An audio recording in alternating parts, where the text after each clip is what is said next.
tanghali, kumikinang na ulo, Diego Bandido! Diego!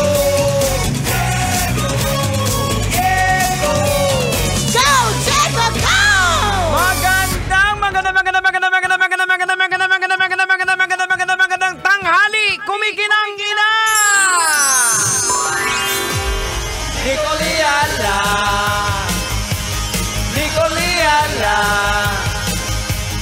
Nicoliala, Nicoliala!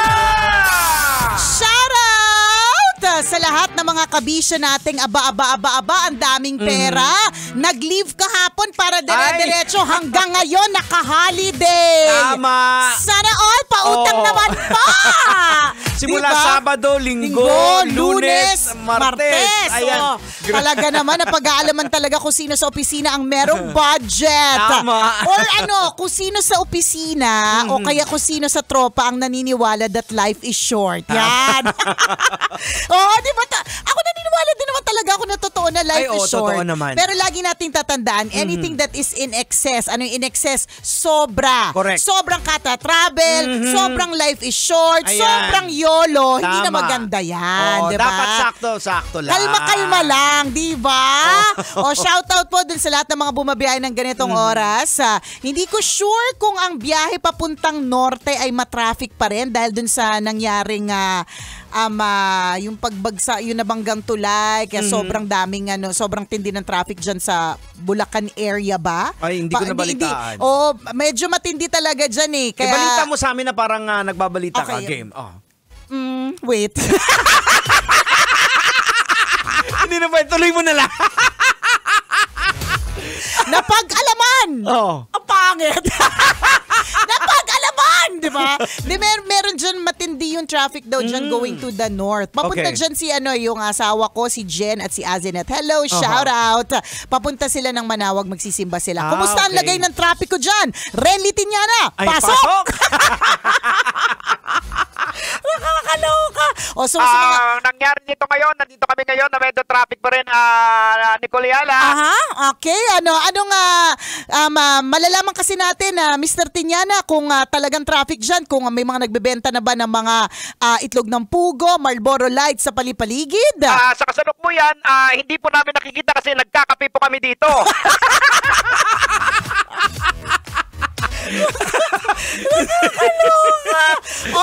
Gusto ko naman kausapin yung mga Marites dyan along NLEX. Kumusta naman kayo dyan? Ayan, oo. Anong mga latest chika dyan? Correct. Oo. Medyo maluwag ngayon dito sa Metro Manila. Dito sa Metro Manila, ang saya! Correct. Kanina, nagparang despedida breakfast para sa isa naming kamag-anak kasi going back to Canada. Okay. From Pasay, naginising ako ng asawa ko hanggang nakarating ako sa Quezon City kaninang umaga. Ang bilis, mga 10 minutes lang. Ay, oo. Pwede pala yun!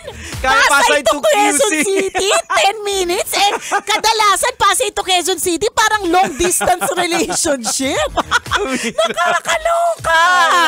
Kaya ramdamin natin ang ginhawa ngayon Yes, na masarap bumiyahe. Correct. Masarap din pala ng bumiyahe. Tapos walang kaagaw sa parking. Nakapagdala ko ng sasakyan. Parang, pagka kasi weekday on an ordinary day na hindi holiday dito po, parang medyo kailangan tanggapin mo na yung masaklap na katotohanan na ang parking mo kahit magbabayad ka ng 60 pesos nandun na sa may Rojas Boulevard. Correct, Malayo-malayo na sa Tama, opisina, di ba? Pero ngayon, ang daming Libre. slot.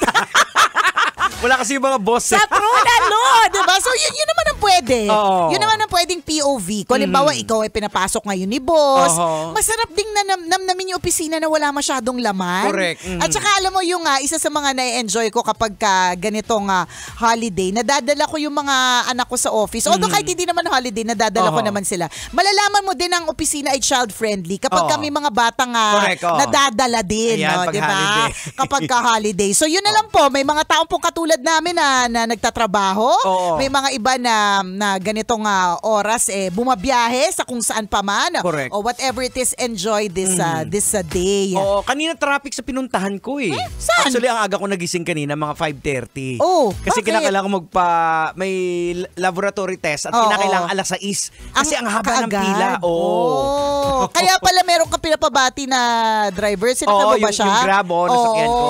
Kasi pagsakay ko naka 90.7. Yahoo! Diba? Kuya, salamat. Kuya, salamat ng marami. Diba? So, at marami rin tayong nagagawa kapag ganitong holiday. Hindi ko lang alam kung anong lagay sa mall. Yun lang. Definitely, andun sila correct, lahat. nandun lahat. Nandun yung traffic, nandun yung maraming tao, diba? Medyo kakatapos lang din ng sweldo. Correct. Ay, sana all may tira pa yung sweldo. Tsaka ngayon, parang ang hirap na sumakay sa trend na, di ba, April Fool's Day. Ay, oo so, wala nang naniniwala. Totoo. Meron ngang wala na, ang hirap na maniwala. Hindi, tsaka alam mo, igit sa lahat, isang na-realize ko, hindi na rin tayo, ewan ko kung tayo lang ba mga Pilipino, hindi na tayo mahilig magbasa. Alam mo, ang daming nag-send sa akin ng picture ni Tanya Chinita na notice to the public. May pinost po kasi yung digital team namin eh. Nakalagay doon, picture ni Tanya Chinita, tapos nakalagay notice to the public. Tapos dun sa ilalim, parang Tanya Chinita is no longer connected. Tapos meron pa po nakasulat sa ilalim doon na Tanya Chinita is no longer connected to the Love Radio Wi-Fi. Yun po yung nakalagay doon. Hindi ko alam kung ano na tayo, nakiklickbait lang ba tayo agad? Tinatamad tayo magbasa? Or katulad ba kayo ni Nicole Yala na nagpe-pretend na malinaw ang mata kahit hindi na talaga? Kasi ang ginawa po namin doon sa content na yun, doon sa posting na yun, yung nakalagay sa no longer connected to the Love Radio Wi-Fi, maliit na lang siya na font. Oo, maliit. Pero doon ko lang talaga na-realize sa dami na nag-send sa akin no, na ayun, mga Pilipino, hindi na nagbabasa or di naman kaya concerned. Na, ano siya? Wala na siya. Napakasaya naman niya sa Love Radio, mga ganon. So, in other words, dahil sabi mo nga, April Fools, di ba?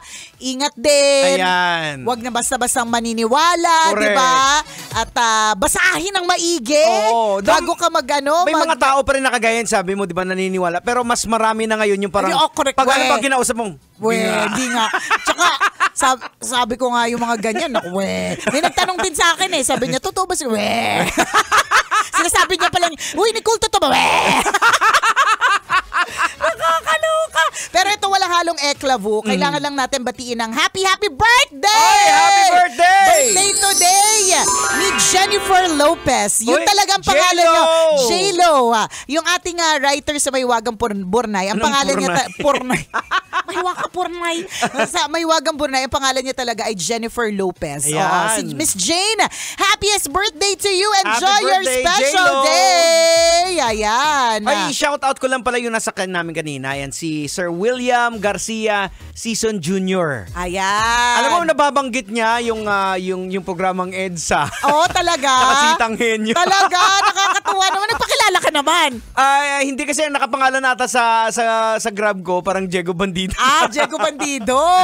Nakakatuwa naman. Kuya, salamat sa pagtutok sa Love Radio. At sana kung magawi ka dito sa Pasay, sana makaregister ka para sa Love Gusto niya daw para hindi lang siya makagawi. Kasi mostly doon lang ang biyahe niya. Kaya nga kung halimbawa Cavite area siya, malamang doon lang din siya umiikot-ikot. Oo, di ba? O shout out sa'yo. Uy, sabi pala na asawa ko, okay na daw, wala na daw traffic sa NLEX. Di ba? Charot tapos lang sila magkape. Oo. Wala na palang traffic sa NLEX. Di ba? Nakakatuwa naman yung gano'n. Shout out din natin, speaking of shout out, i-shout out din natin ang napakagandang HR ng Aqua Woods Garden and Resort dyan sa Candelaria, Quezon. Ang ganda ng lugar na yan. Oo, ang ganda at ang ganda din ang kanilang HR na si Miss Asi Punzalan. Yan, Asi! Asi, hello! And by the way, speaking of Candelaria, Quezon, ito, minessage tayo ng ating kaibigan si paring Leo Bonggaling. Hi, Papa Leo. Today daw ay nagaganap ang face-to-face screening ng Miss World Philippines Quezon Province. Wow. Alam mo, pag galing Quezon, ang dami magaganda dyan. Ay, oo. Diba? Aba, baka oo, parang may naging girlfriend ka dun. Parang may naging jowa ka dun taga doon, lalo na taga Candelaria si Rachel. Ayan, sino naman si Rachel? Yung nagre-release ng TF Ay, na Ayos. Diba? Ang gaganda nila. Ay, Diyos ko. Miss Rachel, sumali ka dito. Baka makahabol ka pa sa Miss World Philippines Quezon Province face-to-face screening. Kaya lang, at least 5'4" in height. Si Rachel po kasi, kaya namin binabanggit, no? Si Miss Rachel po yung isa sa mga umaasikaso ng aming cheque. Yan! Yung mga TF po namin. Pang Miss World talaga yung datingan. Tingnan nga natin kung siya ay pasok dito. Open to Quezon residents. Pwede. Okay. Taga doon. Taga Candelaria mismo siya eh. Age 18 to 28. Pasok. Pwede. At least 5'4" in height. Pwede. Pasok din. With good moral character. Naman. Sobrang bait nun. Siyempre, taga-asikaso natin yan ng mga TF. Talent pin natin. Di sobrang bait. Yun lang naman palang requirement. Born in Quezon or has resided in Quezon for 8 years. May parents na nakatira sa Quezon. Miss Rachel. Apply na. Punta na sa Queen's Luxury Private Resort. 1 Ayan. p.m. Makakahabol ka pa. May oras ka pa. Teka lang. Come in casual wear. Ay! Miss Rachel, meron ka bang pink swimsuit? Kasi nakalagay, bring your most comfortable pink swimsuit. Ang maganda dito, dahil hindi siya mahilig mag-makeup, kailangan pumunta ka doon, walang makeup. Kasi minsan nagkakaalaman talaga. Correct, Kaya ako dati nung mga panahon na meron akong jowa tapos nag-aaya sa beach, ay naku, pumapayag naman ako pero hindi ako lumulublob. Kalahating katawan. Kalahating katawan lang kasi mabubura yung foundation ko, mabubura yung kilay ko, yung pilik mata ko matatanggal. Diba? Pero ito din sa face-to-face screening, pasok na to si Miss Rachel. Miss World Philippines Quezon Province. Queen's Luxury Private Resort, 1 p.m. ba? Diba? Si Boy P din, taga Quezon din ata eh. Si Papa P. Papa Pindot. Tama ba? Papa Pindot ay taga Quezon. Taga Lukban. Yan. Lukban. Taga Quezon. Si yung kumpare nating Chris Chuper. Ay, Adrian DJ Chris Polisana. Ayan, correct, Shout out. Yan, may shout mga out. tarpaulin ka na ba? Kasi meron ako yung pinsan ko, nakita ko nag-post siya eh. Parang printing the tarpaulin for Adrian Polisana Camero. Wow. Tapos yung isa nating kaibigan dito sa yung taga-print ng mga tarps ng Love Radio pag meron tayong mga events. Printing din. Nagpe-print din sila. DJ Chris. Sa Lukban, Quezon. Alam niyo na po. Shout out. DJ diba? Chris, give me some scratch. Ay ha! Chichi! Kumusta naman ang plataforma natin dyan, sir? Di ba? Paano kaya di ba syempre gusto natin manalo siya, di ba? Oo naman. Pagka halimbawa, konsi na siya, Jigs, ano kaya, dati na siyang parang seryoso eh. Inisip ko parang, naman mga galawan niya, di ba? Pero hindi eh. Hindi magiging parang... Yung pag bumisita ka dun, sige, pasok mo na kayo. Ganyan. Nag-modulate na siya. Hindi. Nung minsan na-interview kami na naghiwalay kami, diba? In-interview kami sa DZRH. So, tawang-tawa talaga ako dito eh. Parang nung kinakausap niya yung mga kababayan niya sa Quezon, nakahawak pa sa dibdib. Ako po ay maglilingkod sa mga kababayan ko sa Quezon. Diba? Nakakatawa naman. Diba? Pag nakita natin siya, diba? Tapos meron na ba siyang may nakasunod ba sa kanya? Executive assistant? Yan! May ganun na ba siya? Looking forward. Looking forward. Kasi, sabi ko nga sa kanya, hindi ka pwedeng matalo, friend, ha? Masyado malaki tong nilet go mo para matalo ka, di ba? So, shout out po sa mga friends natin sa Quezon. Nakakatuwa, yung kaya natin nababanggit itong mga lugar na ito. Kasi, noon, pag sinabi mong radyo, mapapakinggan lang tayo, Metro at Mega Manila. Tama. But because of, pwede rin na via radio eh. Correct. Kasi minsan tayo mismo, nakikipag-agawan tayo sa signal ng Love Radio Baguio. Kasi nung dati pababa ako from Baguio, naririnig ko Love Radio Baguio muna. Tapos nung medyo pababa na ako ng konti, pero nasa norte pa ako talaga ha. Manila din napapakinggan ko. So, lumawak na din eh. Plus, dahil na rin din internet. sa technology. Yes. Kasi gumanda na yung mga transmitter. Correct. Unlike before. High-tech na eh. High-tech. Alam mo sa sobrang high-tech, sabi sa akin ng anak ko, Mom, Princess, do you remember when I was a kid, I watched Dora? Lahat naman tayo na papanood si Dora.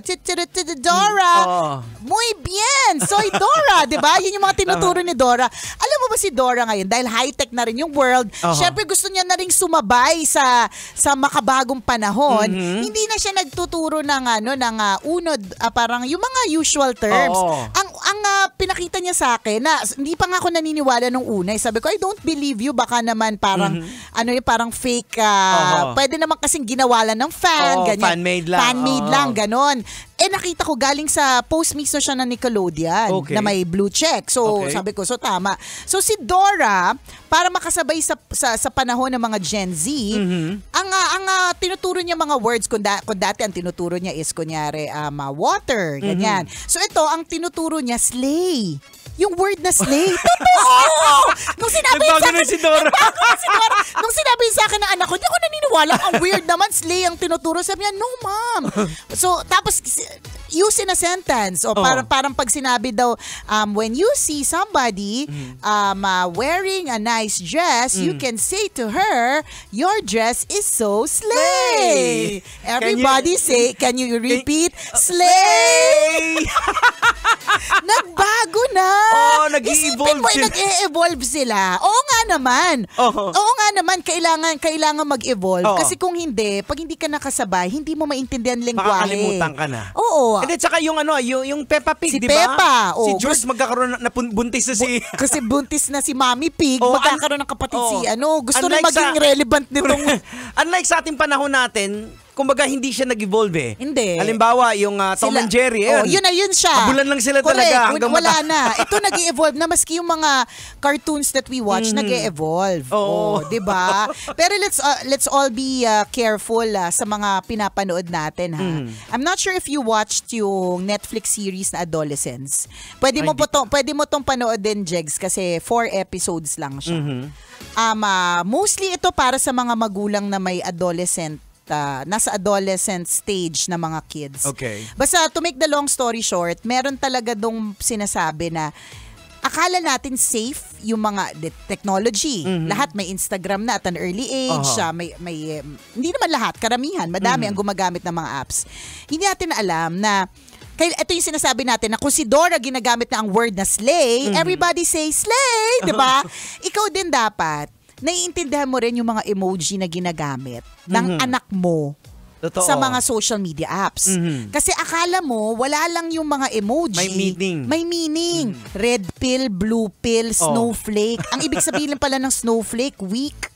May ganun. Dati po, nyebe lang po ang snowflakes. Paano nila na-incorporate yun yung weak? Siguro kaya siya weak kasi diba, Natutunaw. Parang ganun. Pwede. Weak. Natutunaw. Tapos meron pang, basta tinatakal niya dun na hindi nila alam na ang tindi na pala ng bullying na nangyayari sa kanilang anak. Akala nila safe lang. Tahimik lang sa kwarto, nanonood lang, nagagadget. Hindi nila alam na kapag binasa mo or inintindi mo pala yung mga Instagram posts, yung mga comments, yung mga emoji, meron pala siyang meaning. Ayan. So, kailangan po nating alam yun. Correct. Kailangan natin mag-evolve. Correct. Si Dora nga, slay na yung ginagamit. Diba? I mean, we get it. Pwede tayong may mga makaluma pang paraan na ginagamit. For example, ako, pinagtatawanan ako lagi ni Mama Morena ng Lab Radio Palawan. Kasi pag may travel kami, piniprint ko lahat, e-ticket, lahat, printing talaga. Pwede namang, diba, sa phone screenshot. Pero ako, ganun lang din ako eh. So, I'm old school like that. Yan. Pero may madami akong alam na moderno na rin, diba? Marunong na ako ng e-signature, cam scanner, Adobe, mga ganon. Marunong ka na nung i-refund sa'yo yung inaway mo yung incheck. Yung Shopee Pay. May ganun pala. Hindi alam ni Nicole kung paano i-refund. Inaway niyo yung incheck. Oras natin, 12:39. Ako pong kumikinang naulo, Diego Bandido. At akong kumikinang ina mo, Nicole Liala. Kailangan pa bang i-memorize yan? Basic!